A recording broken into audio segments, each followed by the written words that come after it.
হাটখেগামাৰী star care মেডিকেলত 30 বছৰৰ অভিজ্ঞতা সম্পন্ন গেষ্ট্ৰলজিষ্ট বিশেষজ্ঞ চিকিৎসক উপলব্ধ হ'ব হাটখেগামাৰী ষ্টাৰ কেয়াৰ মেডিকেলত।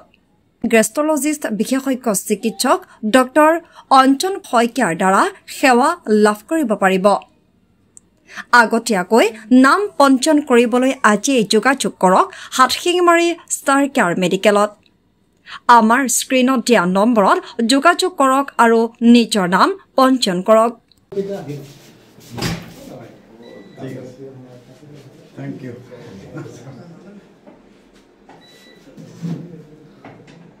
মই ডক্টৰ অঞ্জন কুমাৰ শইকীয়া।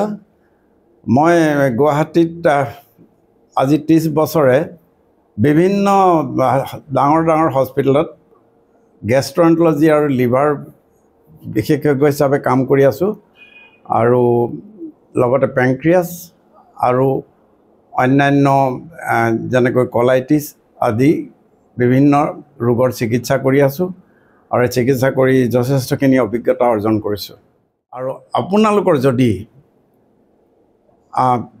কিছুমান প্ৰব্লেম মই অলপ আভাস দিছোঁ, যেনেকৈ গেষ্ট্ৰিক বুলি কৈ থাকে, আপোনালোকৰ গেছৰ যদি প্ৰব্লেম আছে বা আপোনালোকৰ যদি লিভাৰৰ প্ৰব্লেম আছে, পেংক্ৰিয়াছৰ প্ৰব্লেম আছে বা গেষ্ট্ৰিক মানে কি বুজায়? গেষ্ট্ৰিক হৈছে আপোনাৰ বুকু জ্বলা পোৰা কৰা, ভোক নলগা, টেঙা পানী উগাৰ আহি থকা আৰু বুকুৰ ওপৰ ফালটো জ্বলা পোৰা কৰে, পেটৰ বিষ হোৱা আৰু সেই বিষটো পিঠিৰ ফালে যায়, এনেকুৱা ধৰণৰ যদি অসুবিধা আছে বা লিভাৰত বহুত মানুহে মদ বা মাদক দ্ৰব্য অন্যান্য বস্তু সেৱন কৰি পেলাই যদি লিভাৰটো বেয়া হৈছে, পেটত পানী জমা হৈছে, ভৰি ফুলিছে, গাত বিভিন্ন ধৰণৰ দাগ পৰিছে, ক'লা ক'লা দাগ পৰিছে বা ৰঙা ৰঙা গুটি উঠিছে, এইবিলাক লিভাৰ বা ফেটি লিভাৰৰ লক্ষণ। যদি আপোনালোকে আল্ট্ৰাছনিকগ্ৰাফি কৰোঁতে ফেটি লিভাৰ পাইছে তেতিয়াহ'লে আহিব। মই মোৰ লগত কিছুমান ইনষ্ট্ৰুমেণ্ট লৈ ফুৰোঁ যিবিলাক আপুনি সহজলভ্য নহয়, ডাঙৰ ডাঙৰ হস্পিটেলতো সেইবিলাক উপলব্ধ নহয়। মই আগতে মেনশ্যন কৰিছোঁ, মই GNRC হস্পিটেলত লিভাৰ আৰু হেপাট'বিলিয়াৰী যিটো ছায়েন্স তাৰে ডাইৰেক্টৰ হিচাপে কাম কৰিছোঁ 3 বছৰ। হায়াত হস্পিটেলত কাম কৰিছোঁ 3 বছৰ, লিভাৰ আৰু গেষ্ট্ৰিকৰ স্পেচিয়েলিষ্ট হিচাপে আৰু এক্সিকিউটিভ ডাইৰেক্টৰ হিচাপে।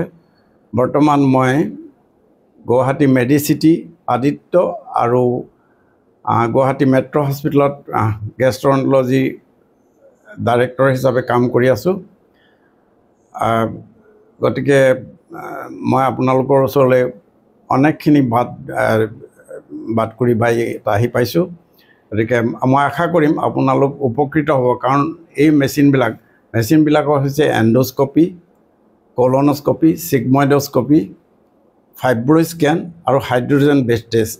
এইকেইটা আপোনালোকৰ ইয়াত আমি কনচেশ্যনেল ৰেটত আমি ইয়াত কৰিম, যিহেতু অসমৰ বিভিন্ন প্ৰান্তত বহুত দুখীয়া মানুহ আছে আৰু ইয়াত সাধাৰণতে অলপ আমি কম পইচাত যদি আপোনালোকৰ ঘৰৰ দুৱাৰ মুখত আমি কামখিনি কৰি দিব পাৰোঁ, তেনেহ'লে মই ভাবোঁ আপোনালোক উপকৃত হ'ব।